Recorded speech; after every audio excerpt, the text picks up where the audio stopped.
क्या बीजेपी और जेडीयू के दो कद्दावर नेता बीजेपी की राजनीति खासकर मोदी शाह की सियासत ध्वस्त करने के रास्ते पर चल पड़े हैं? बीजेपी के कद्दावर नेता ने क्या वाकई में मोदी शाह से सूद समेत बदला ले लिया? हैरानी की बात तो यह है, कबूलनामा उनसे करवाया गया जो बिहार के मुख्यमंत्री नीतीश कुमार के बेहद ही खास हैं। चौंकाने वाली बात उन्होंने कही और जो कहा उससे तो लग रहा है राहुल गांधी और तेजस्वी यादव समेत कांग्रेस और आरजेडी अब तक जो कह रही थी वो सच साबित हो गया। नमस्कार दोस्तों, मैं हूं परवीन सानी। दोस्तों, राहुल तेजस्वी के सामने मोदी की मां को गाली नहीं दी गई। बिहार के मुख्यमंत्री नीतीश कुमार के लाडले और बेहद खास नेता छोटे सरकार उर्फ अनंत सिंह ने यह दावा किया है। और ये बात जिसको नीतीश के खास अनंत सिंह ने बताई है वो भी कोई छोटे मोटे नेता नहीं है। नाम है उनका बृजभूषण शरण सिंह। यूपी की राजनीति में इनका अपना रुतबा है, इसलिए इस दावे को हल्के में नहीं लिया जा सकता। दोनों ही पावरफुल नेता हैं, दोनों पर ही दोनों की पार्टियों के सर्वे सर्वा की कृपा है। हालांकि जिस तरह से बात सोशल मीडिया पर फैलाई गई उससे तो लगता है बृजभूषण शरण कहीं ना कहीं मोदी शाह से खुश नहीं है। ये बात और है कि इन दोनों पर तमाम तरह के आरोप लगते रहे, फिर भी जेडीयू और बीजेपी की ओर से भरपूर साथ मिला। दोस्तों, बृजभूषण शरण सिंह और अनंत सिंह की आपसी बातचीत में ये बात निकलकर सामने आई कि राहुल तेजस्वी के सामने तो पीएम मोदी की मां को गाली दी ही नहीं गई। ये दोनों दोस्तों राजनीति की दुनिया में बाहुबली हैं। अनंत सिंह 7 महीने के बाद जमानत पर जेल से बाहर निकले हैं। जेल से निकलते ही लैंड क्रूजर में सवार होकर अनंत ने जेडीयू से चुनाव लड़ने का ऐलान किया और कहा नीतीश जी 25 साल और बिहार का नेतृत्व करेंगे। मोकामा शूट आउट केस में अनंत सिंह जेल में बंद थे। अब समझिए नीतीश के लिए अनंत सिंह कितने खास हैं। विधानसभा चुनाव का दौर आया, फटाफट जमानत मिल गई, तो क्या माना जाए नीतीश के इशारे पर ही ये खुलासा किया गया है। वरना सुबह सुबह कौन वीडियो कॉल करता है? सुबह को वीडियो कॉल किया गया दोस्तों, जब बृजभूषण शरण सिंह वर्कआउट कर रहे थे। और ऐसी स्थिति में अगर पीएम मोदी की मां को गाली देने के मैटर पर बातचीत हुई और फिर वो बातचीत सोशल मीडिया पर छन कर बाहर निकलने लगी तो आशंका तो गहराएगी। नीतीश कुमार की ओर तो नजरें घूमेंगी या फिर बृजभूषण शरण की ओर भी जाएंगी। नीतीश और बृजभूषण शरण सिंह के पास मोदी शाह से पंगा लेने की वजह है। नीतीश कुमार की राजनीति इस वक्त बिहार में इस मुहाने पर खड़ी है। उनकी छवि बिहार के लोगों के बीच जो नेगेटिव बनी है उसमें बीजेपी का भी हाथ है। इससे ना तो आप इनकार कर सकते हैं और ना ही मैं। बृजभूषण शरण सिंह की भी नाराजगी समझ में आती है। महिला पहलवानों से यौन शोषण के आरोप पर बृजभूषण शरण के खिलाफ देश गरज रहा था। उसके बाद भी बीजेपी के किसी भी बड़े नेता ने ना तो उनके खिलाफ एक शब्द बोला, ना ही पक्ष में एक शब्द बोला। लेकिन यह भी बात सत्य है कि साथ भी नहीं दिया। खैर, मोकामा के पूर्व विधायक अनंत सिंह ने सुबह के वक्त एक कॉल किया। वो कॉल वीडियो कॉल था। वीडियो कॉल केसरगंज के पूर्व सांसद बृजभूषण शरण सिंह को किया गया। वक्त सुबह का था, उस पर भी वीडियो कॉल, तो जाहिर सी बात है हैरानी तो होगी। वो भी लंबे समय के बाद कॉल गया भी तो उनके पास जिसका राजनीति की दुनिया में अपना रसूख है।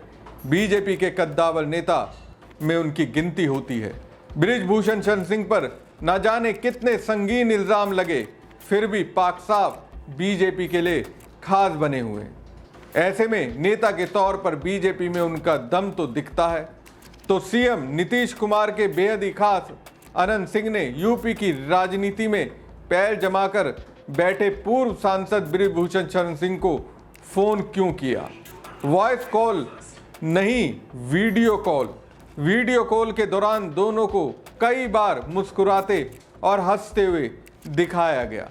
ये वीडियो कॉल अब सोशल मीडिया पर वायरल हो चुका है और चर्चाओं में बना हुआ है। दोनों नेताओं ने व्हाट्सएप वीडियो कॉल के जरिए न सिर्फ बिहार की राजनीतिक स्थिति पर चर्चा की, बल्कि हाल ही में प्रधानमंत्री नरेंद्र मोदी की माताजी को लेकर दिए गए विवादास्पद बयान पर भी बातचीत की गई। ये संवाद उस वक्त हुआ जब बृजभूषण शरण सिंह अपने जिम में वर्कआउट कर रहे थे। बातचीत के दौरान बृजभूषण शरण सिंह ने अनंत सिंह से इस बात की पुष्टि की कि क्या मंच से वास्तव में अभद्र भाषा का इस्तेमाल हुआ था, पीएम मोदी की मां को क्या गाली दी गई थी। इस पर अनंत सिंह ने कुछ ऐसा कहा जिससे बीजेपी की राजनीति की पूरी तरह से पोल खुल गई। इससे ये भी साबित हो गया बृजभूषण शरण सिंह कहीं ना कहीं बीजेपी के आला नेताओं से नाराज हैं। नाराज की एक वजह ये भी हो सकती है, इस बार मोदी शाह ने उन्हें सांसद बनने नहीं दिया, पूर्व सांसद बना दिया। अब मैं दोस्तों ये इसलिए कह रहा हूँ क्योंकि इस वीडियो को बाकायदा सोशल मीडिया पर वायरल किया गया, वो भी उस वक्त जब भाजपाई मोदी की मां के अपमान का ढोल पीट रहे हैं, जबकि बीजेपी के कद्दावर नेता बृजभूषण शरण सिंह को अपने नेता मोदी के दावों पर ही विश्वास नहीं है। अगर विश्वास होता तो फिर क्यों अनंत सिंह से ये पूछते क्या वाकई में पीएम मोदी की मां को गाली दी गई। इस पर अनंत सिंह ने कहा कि ऐसा हुआ था, लेकिन उस समय मंच पर कोई बड़ा नेता मौजूद नहीं था। अब इसका मतलब तो ये है ना कि मोदी जी कह रहे थे उसमें रत्ती भर भी कोई सच्चाई नहीं है। तब तो प्रियंका गांधी की बात सच निकली। सुनिए प्रियंका गांधी ने क्या कहा। और मोदी जी का तो आप पूछिए ही मत। मोदी जी का क्या कहना, देश के पहले ऐसे प्रधानमंत्री हैं जो परमानेंट अपनी ही पीड़ा में परेशान रहते हैं। कर्नाटका गए, बड़ी लंबी लिस्ट ले गए कि भाई मुझे इतनी गालियां दी हैं, यहाँ भी कहने लगे मुझे इतनी गालियां दी हैं, रोते ही रहते हैं। लगता है आपने वो सलमान खान की पिक्चर देखी है तेरे नाम, उसमें सलमान खान शुरू से अंत तक रोते ही रहते हैं। मैं तो कहती हूँ मोदी जी के लिए भी पिक्चर बना देते हैं, उसका नाम रखेंगे मेरे नाम। प्रियंका गांधी कह रही है तेरे नाम फिल्म में जिस किरदार को सलमान खान निभा रहे थे, मोदी उसी किरदार के साथ राजनीति कर रहे हैं। अब तो ये खुलासा हो गया, इसमें राहुल तेजस्वी का कोई हाथ ही नहीं है। मतलब सोचिए, एक छोटे से कार्यकर्ता ने गाली दी, और वो भी पता नहीं कार्यकर्ता है या नहीं। कई लोग तो ये भी कह रहे हैं कि वो बीजेपी का कार्यकर्ता है, बीजेपी के नेताओं के साथ भी घूमता था, कांग्रेस के नेताओं के साथ भी घूमता था। उस गाली देने वाले पर मोदी जी खुद कहने के लिए आ गए, मेरी मां को गाली दे गए। एक तरफ मोदी पूरे देश को अपना परिवार कहते हैं, अब उसी परिवार को ना जाने कितनी समस्याओं का सामना करना पड़ रहा है। महंगाई, बेरोजगारी जैसी तमाम समस्याएं हैं। अब तो वोट के अधिकार भी छीने जा रहे हैं।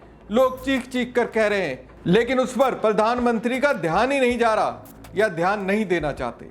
एक आम आदमी ने गाली दे दी तो उन्होंने और उनकी बीजेपी ने पूरा देश सिर पे उठा लिया, तिल का ताड़ बना दिया, मां को गाली देने का मुद्दा बना दिया और बिहार बंद करके उत्पात मचा दिया।